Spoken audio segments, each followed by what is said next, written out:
लग्नानंतर होईलच प्रेम या मालिकेचा आजचा एपिसोड फार जबरदस्त आहे, कारण की मोठा ट्विस्ट मालिकेमध्ये येणार आहे.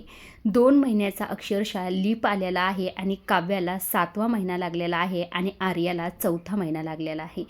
या सर्व गोष्टी पाहण्यासाठी फार इंटरेस्टिंग आहे, त्यामुळे व्हिडिओ शेवटपर्यंत नक्की पहा. आता सुरुवातीला आपण पाहत असतो, जी काही आर्या असते ती मानेला मस्का मारण्याचा प्रयत्न करत असते, तिचा हात वगैरे चेपून देत असते. तेव्हा खरं तर इकडनं माननी म्हणत असते, अगं आर्या कशाला हात चेपून देतेस. त्यावर आर्या म्हणत असते, तुम्ही इतके लाडू वळले मग तुमचा हात दुखत असेल ना.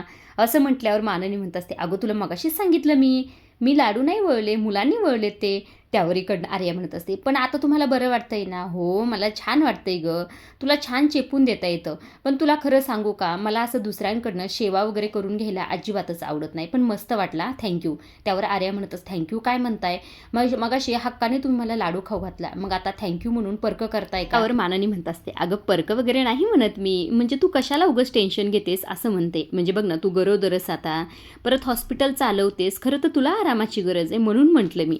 त्यावर आर्या म्हणत असते, अहो आता कुठे 2रा महिना लागलाय, आरामाला आणखी वेळ आहे. आणि तुम्हाला सांगू का, स्वस्त बसलं ना की मला भुतकाळ आठवायला सुरुवात होतो. तेव्हा सुद्धा मी गरोदर होते आणि आता सुद्धा गरोदर आहे. मग सगळा भूतकाळ माझ्या डोळ्यासमोर येऊन उभा राहतो. पण मी ते आले ना तर मला फार भारी वाटतं. इथं कसं एकत्र कुटुंब, सगळे लोक आहेत, त्यामुळे माझं मन सुद्धा मोकळं होतं आणि मला फ्रेश सुद्धा वाटतं. तिथे कसं मी आणि बाळच असतो. असं म्हटल्याबरोबर माननी म्हणते, काय तू आणि बाळ आणि चैतन्य असतो ना. हो चैतन्य असतो, पण तो कामानिमित्त इकडे तिकडे जातो ना, असं इथे आर्या अडकतच म्हणते. आता आर्या परत इमोशनल ब्लॅकमेल करण्याचा प्रयत्न करत असते. खरं सांगू का आई तुम्हाला, मला ना खरंच खूप छान वाटतं इथे आल्यानंतर. मला एकत्र कुटुंब ह्या सर्व गोष्टी फार आवडतात. असं म्हटल्याबरोबर माननी म्हणते, हो अगं तुला जर इथे इतकं आवडतंय ना, तू येत जा, नको टेन्शन घेत जाऊ. असं म्हटल्याबरोबर आता लगेच आर्या माननीला घट्ट अशी मिठी मारत असते. तेव्हा ही आर्या मनातच म्हणत असते, नंदिनी तू जीवाचा ब्रेन वॉश केलास ना, तू आता मला मिठी मारत नाही, तू माझ्या आवडत्या माणसाला माझ्यापासून लांब केलंस. आता तू बघच, तुझ्या आवडती माणसं मी कशी एक एक करून तुझ्यापासून लांब करते. असंही ते आर्या मनाशीच म्हणत असते. आता इकडे दुसऱ्या बाजूला काव्याच्या पायाला नेल पॉलिश लावण्याचं काम करत असतो. तेव्हा खरं काव्या इकडनं म्हणत असते, काय देशमुख तुम्ही, या जगातल्या ना दुर्मिळ नवऱ्यापैकी तुम्ही एक असाल, जे गरोदर बायकोच्या पायाला नेल पॉलिश लावून देत असाल. त्यावर इकडनं पार्थ म्हणत असतो, मग कोणी करायचं हे, मीच तर केलं पाहिजे ना. माझी बायको कशी टकाटक दिसली पाहिजे. काय टकाटक दिसली पाहिजे, हे काय तुमच्या गर्भसंस्काराच्या पुस्तकात लिहिलं आहे का. त्यावर पार्थ म्हणत असतो, मी काय म्हणतोय काव्या तुम्हाला, आता तुमच्या प्रिलियम झाल्यात, आता तुम्ही गर्भसंस्काराचं पुस्तक वाचायला सुरुवात करा बरं. त्यावर मग काव्या म्हणत असते, आत्ता कुठं प्रिलियम झाल्यात, आता तर खरं एक एक दिवस मला महत्त्वाचा आहे. मेन्सचे पेपर राहिले तर पार्थ असं काय करता, मी दुसऱ्यांदा मेन्स देते, मग त्यामुळे आता मला खरं तरी ते जास्त अभ्यास करावा लागणार आहे. 3 महिने बाकीत फक्त. पार्थ म्हणत असतो, 2 महिने, अहो मेन्सला 3 महिने बाकीत. अहो मी त्याबद्दल नाही बोलत, मी डोहाळे जेवणाबद्दल बोलतोय. त्यावर काव्य म्हणत असते, खरंच पार्थ, मी एक बोलत असते, तुम्ही एक बोलत असतात, 2 टोकाचे 2 निर्णय घेतो आपण. खरंच आपण आयुष्यभर कसं एकत्र राहणार आहोत काय माहिती. असं म्हटल्याबरोबर पार्थ लगेच टेन्शनमध्ये आलेला असतो आणि पार्थला लगेच गुरुजींचं बोलणं आठवतं. गुरुजी म्हटलेले असतात, नियती तुमची कठोर परीक्षा घेणार आहे, त्यामुळे एकमेकांची साथ कधीच सोडू नका. हे शब्द त्याला आठवत असतात. तितक्यातच खरं हवेने त्या दोघांचं केजसुद्धा खाली पडलेलं असतं. जेव्हा केज पडतं तेव्हा इथे पार्थ तर फार घाबरलेला असतो. अक्षरशः उठतो आणि केज हातात घेतो. त्याला टेन्शन आलेलं असतं. आता काव्या जेव्हा हे सगळं काही पाहते तेव्हा ती म्हणत असते, काय झालं देशमुख, केशला काही झालंय का टेन्शनमध्ये तुम्ही इतकं, सांगा की मला काय झाले.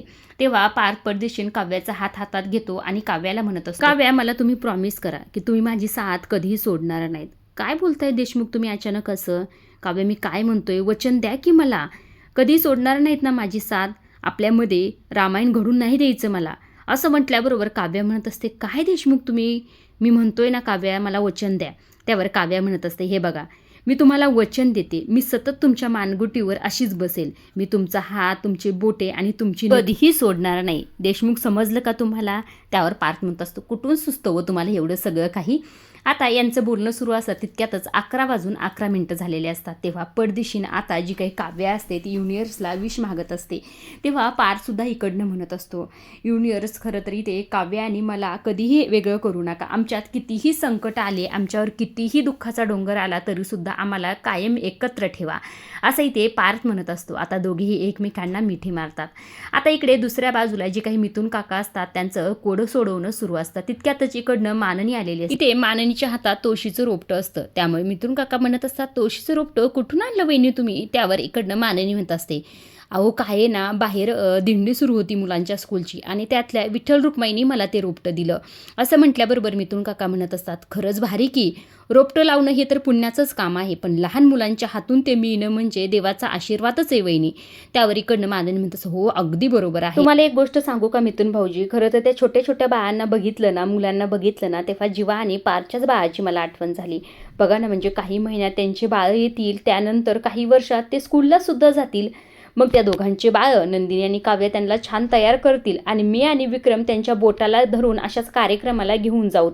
त्यावर मिथुन काका म्हणत असतात, खरंच तुम्ही बायका किती पुढचा विचार करताना.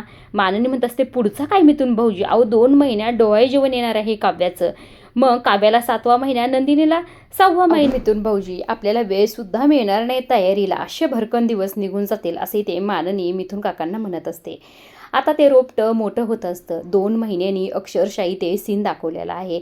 2 महिन्याचा मालिकेमध्ये लीप आलेला आहे. काव्याला 7वा महिना लागलेला असतो, त्यामुळे तिला सगळे ड्रेस आता फिट येत असतात. त्यामुळे ती विचार करत असते की आता काय करायचं. तितक्यातच पार्थी इथे तिला मोठं सरप्राईज दिलेलं असतं.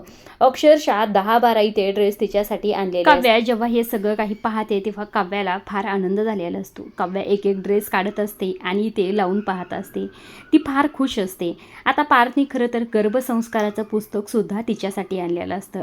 जेव्हा पार्थीकडनं गर्भसंस्काराचं पुस्तक हातात घेतो तेव्हा इकडनं जी काही काव्य असते ती तिचं UPSCचं पुस्तक हातात घेते. पार्थ गर्भसंस्काराचं पुस्तक दाखवत असतो आणि इकडनं काव्या UPSCचं पुस्तक दाखवत असते. म्हणजे काय, पार्थ आणि काव्याने दोघांनी मिळून एकमेकांची काळजी घेऊन अभ्यास आणि प्रेग्नेन्सी ह्या सगळ्या गोष्टी मॅनेज केलेल्या असतात आणि काव्याचा 7वा महिनासुद्धा सुरू झालेला असतो.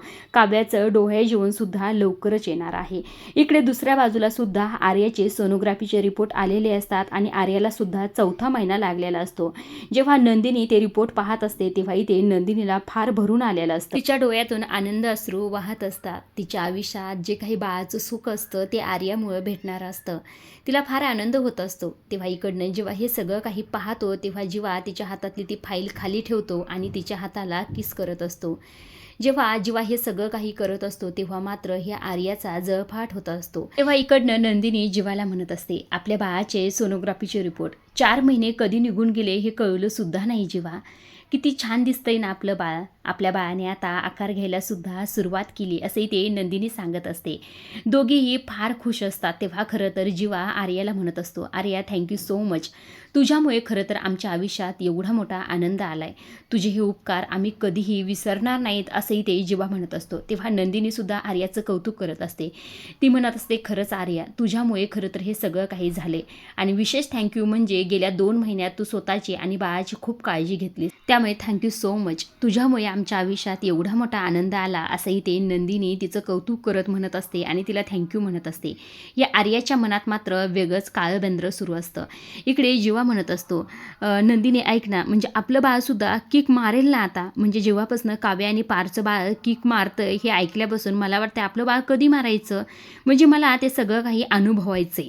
असं म्हटल्याबरोबर तो नंदिनीच्या चेहऱ्याकडे बघतो. नंदिनीचा पडलेला चेहरा पाहून तो परत शांत झालेला असतो.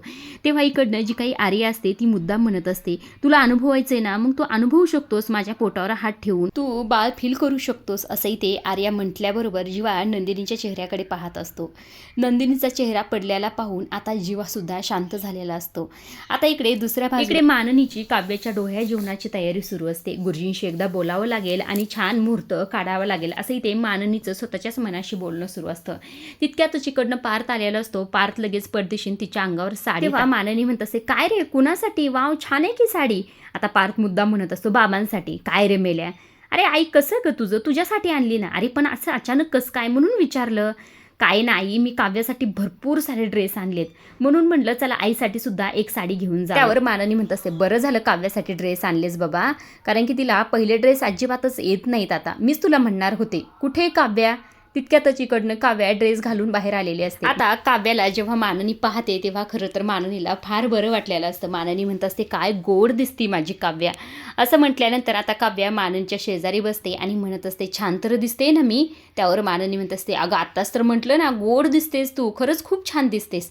इकडनं पार्थ म्हणत असतो पण एका गोष्टीची कमी आहे ना, म्हणजे ड्रेसवर मॅचिंग टिकली कानातली ह्या सर्व गोष्टीसुद्धा पाहिजेत ना. त्यावर काव्या म्हणत असते काय चाललंय देशमुख, या सगळ्यांसाठी मला अजिबातच वेळ नाही आहे आता. एक एक मिनिट माझ्यासाठी खूप महत्त्वाचा आहे. परीक्षा येते व जवळ. काय देशमुख तुम्हाला माहिती आहे ना मी मेनची परीक्षा डबल देते. यावेळेस मला कुठलाही अडथळा नको. एक एक दिवस माझ्यासाठी खूप महत्त्वाचा आहे. त्यावर इकडनं पार्थ म्हणत असतो पण एक दिवस काढावं लागेल बरं का डोह्या जेवणासाठी. काव्या म्हणत असते तेवढा एक दिवस काढेल पण बाकी ह्याच्यात कशात मला अडकू नका. माननी म्हणत असते नाही गं बाई कशात नाही अडकवत तुला, सगळ्या गोष्टी तुझ्या हातात आणून देते, तू काळजीच करू नको. तू फक्त तुझा अभ्यास आणि तू बघ, फक्त एक दिवस आमच्यासाठी दे तेवढा. त्यावर काव्या म्हणत असते आई तेवढा तर मी देणारच, पण खरं सांगू का तुम्हाला प्रत्येक दिवस प्रत्येक तास माझ्यासाठी खूप महत्त्वाचा आहे. जीवन मरणाचा प्रश्न आहे खरं तर यावेळेस सुद्धा माझ्यासाठी.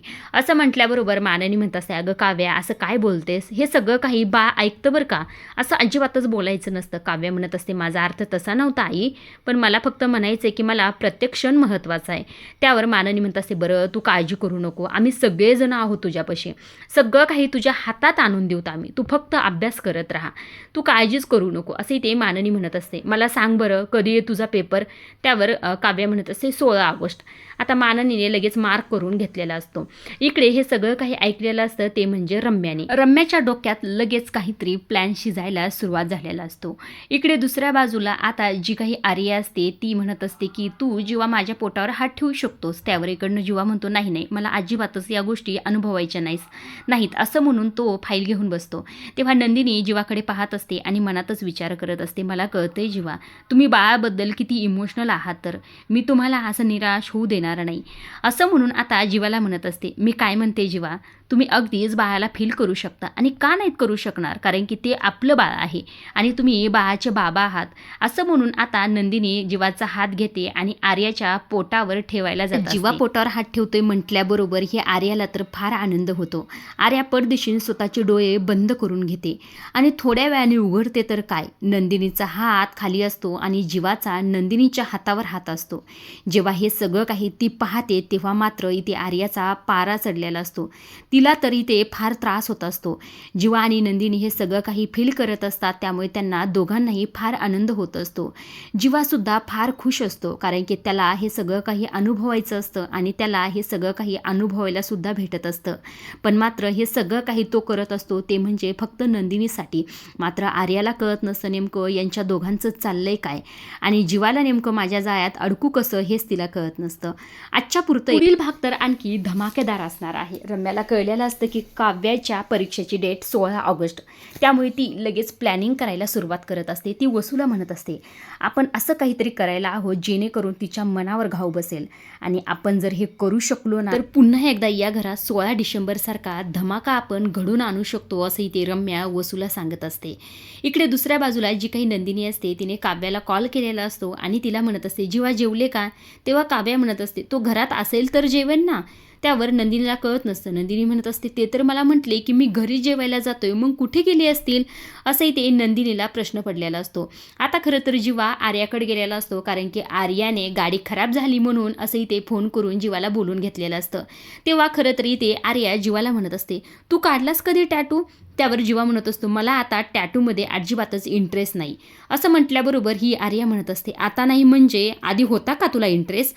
असं म्हटल्यानंतर आता जीवाच्या समोर सगळा काही भूतकाळ आलेला असतो. आता नेमकं पुढे काय होतंय हे पाहण्यासारखंच आहे.